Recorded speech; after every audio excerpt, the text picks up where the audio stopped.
So now अब हम आगे पढ़ने वाले हैं काइंड्स ऑफ सेंटेंसेस। सेंटेंसेस कितने टाइप्स के होते हैं, तो ये हम सेंटेंसेस के बारे में समझ गए कि हमें कोई भी एक ऐसा सेंटेंस का मतलब हो गया, मतलब जितने भी हमारे वर्ड्स हैं वो सारे एक सीक्वेंस में अरेंज होने चाहिए and should give a meaningful sense. ठीक है, यानी कि हमें एक सेंस मिलना चाहिए, प्रॉपर सेंस मिलना चाहिए कि ये क्या कह रहा है। ठीक है, ओके।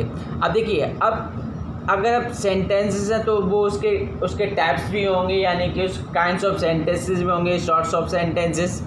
तो काइंड्स ऑफ सेंटेंसेस कितने टाइप्स के सेंटेंसेस होते हैं? मेनली देखिए, सेंटेंसेस जो हैं वो मेनली हमारे 4 टाइप्स के होते हैं। The first one is declarative sentence, second one is interrogative, third one is imperative and the fourth one is exclamatory sentences।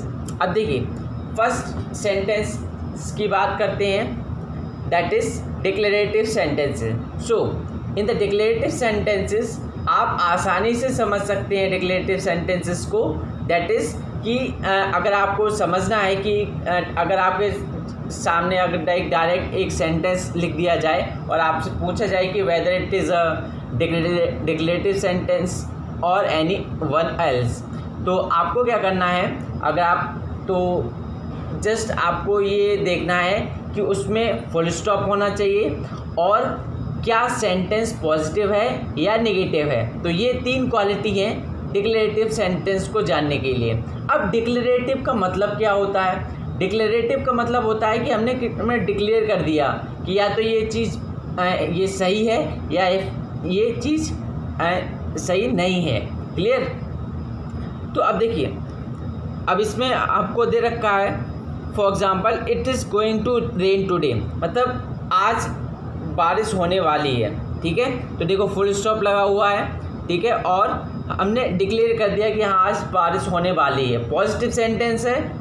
ठीक है, तो आपका डिक्लेरेटिव हो गया। हमें 3 चीज़ें याद रखनी है जो अभी आपको हमने बताई हैं। तो अब हम क्या करेंगे, नेक्स्ट दे रखा है हमारे पास, you should go to library sometimes, आपको कभी कभी लाइब्रेरी जाना चाहिए।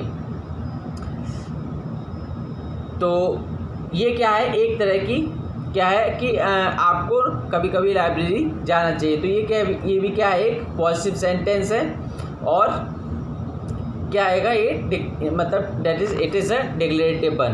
क्लियर?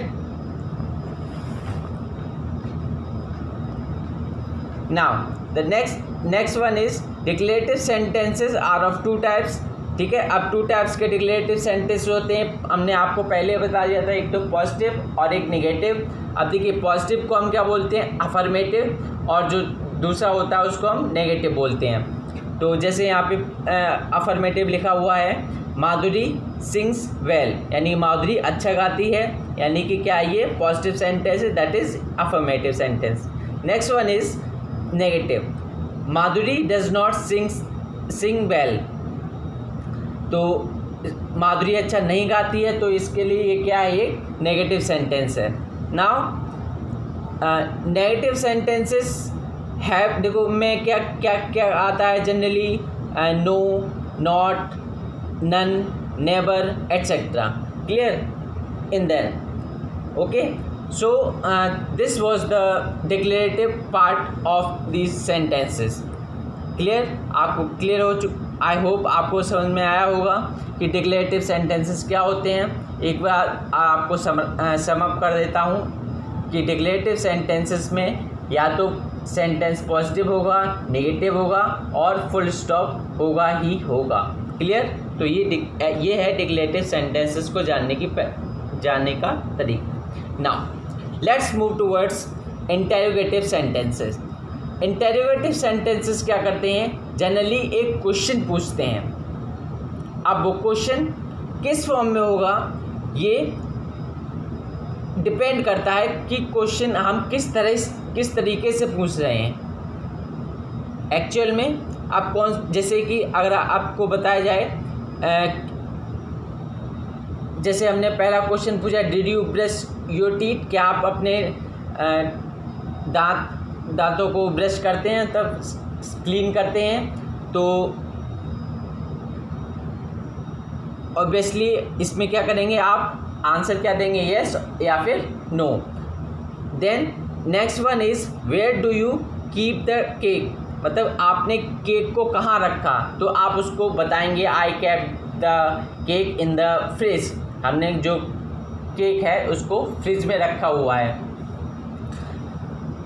तो then interrogative sentences end with a question mark obviously, और ये चीज़ तो सभी लोग जानते हैं भाई कि जो इंटेरोगेटिव सेंटेंसेस होते हैं वो हमेशा एक इससे एंड होते हैं, that is with the question mark.